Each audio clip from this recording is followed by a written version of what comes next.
Hello, everyone, and welcome back to another lesson here at Study English with Frank. Today we're continuing our series on fun with homophones. And our lesson, our first pair is made and made. Made refers to making something. It is the past tense of making something. I made my bed. I made breakfast. I made lunch for the children. I made an airplane out of paper. And so it's just talking about making things.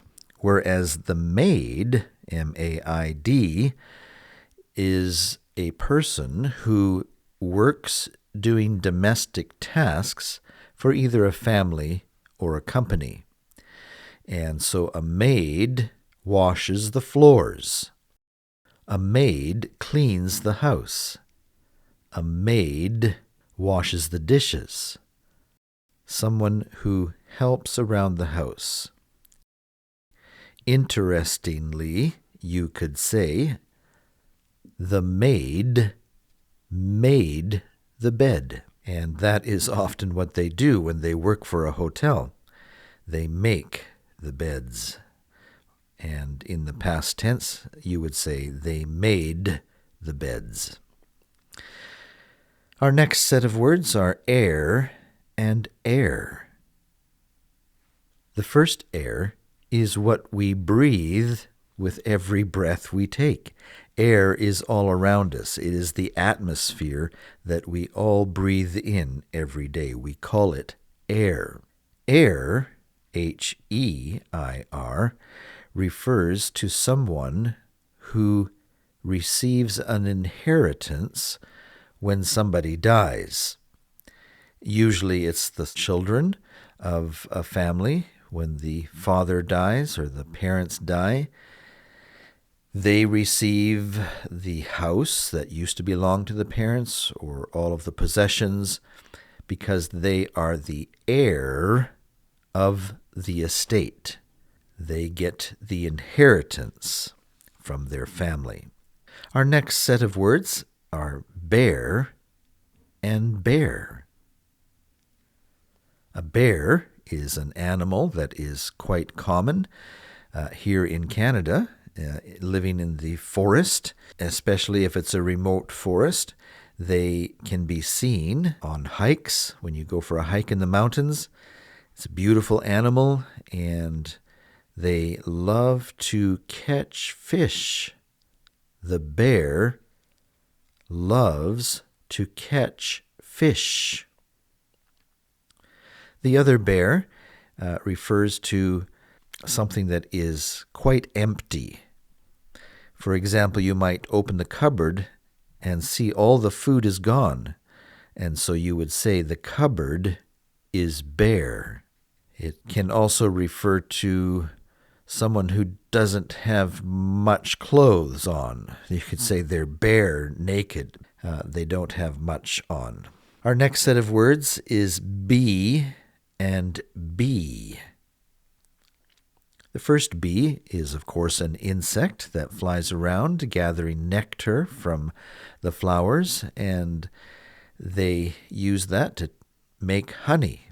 The honey that we all enjoy is made by the bee. Bee.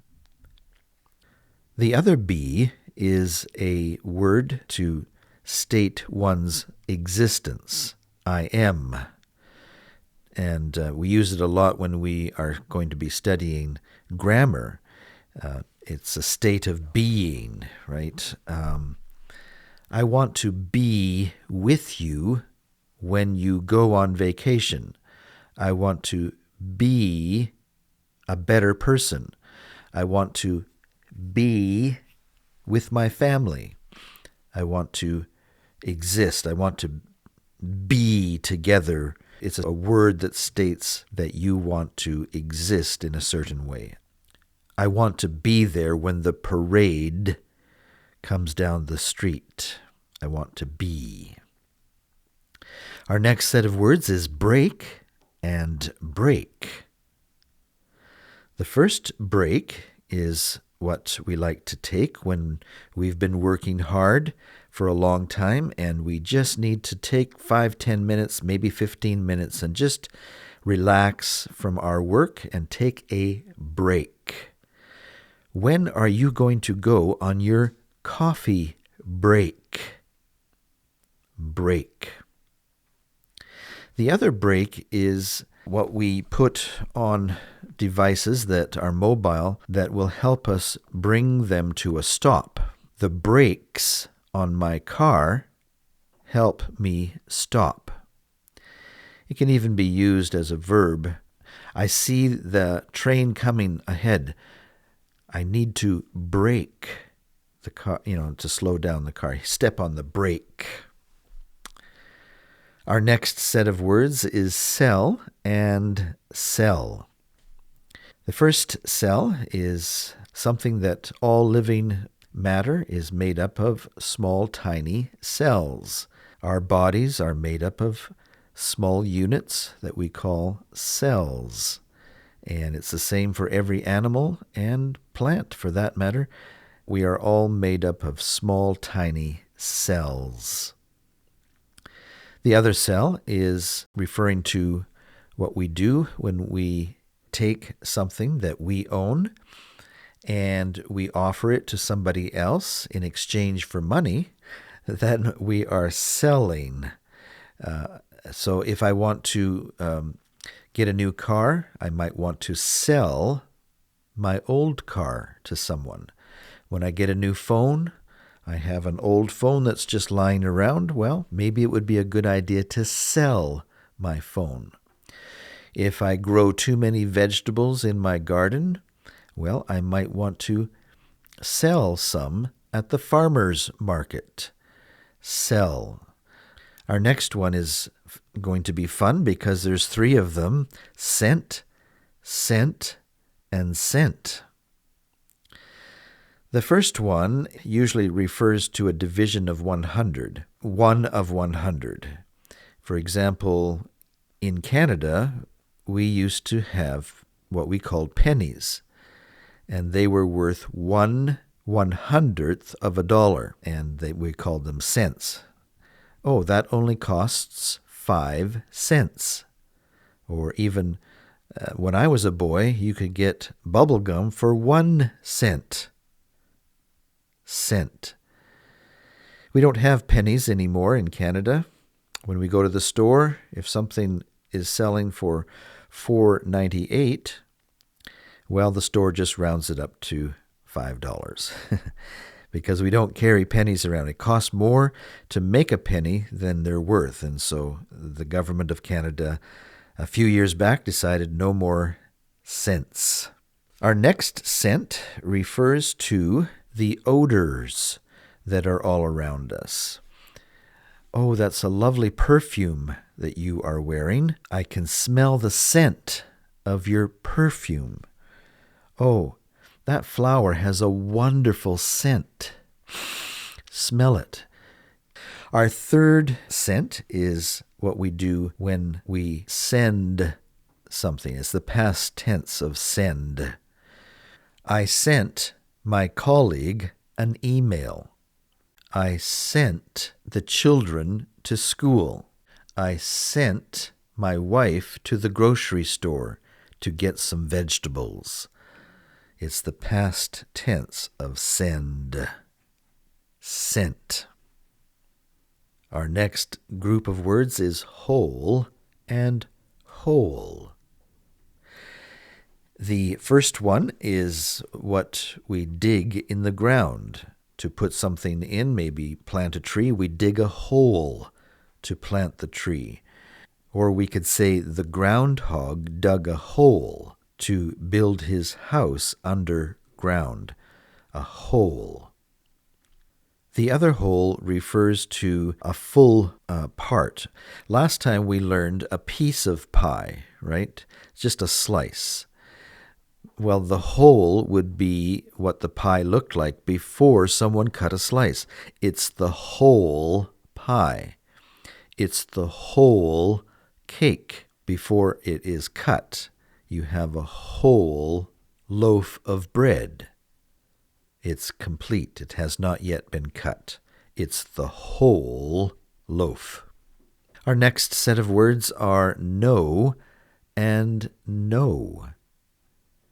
The first know is to understand something.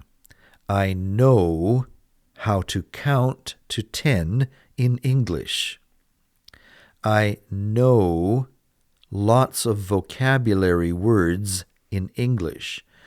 I know who your friend is. It's the idea of understanding or realizing something to be true.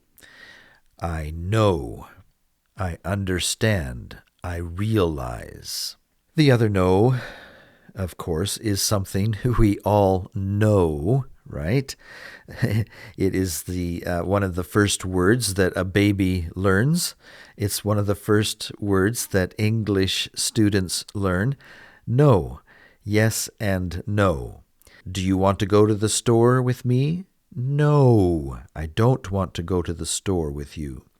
We have a whole lesson on yes and no and how to make sure that your English-speaking friend understands you correctly, because the way different cultures use this yes and no can be confusing.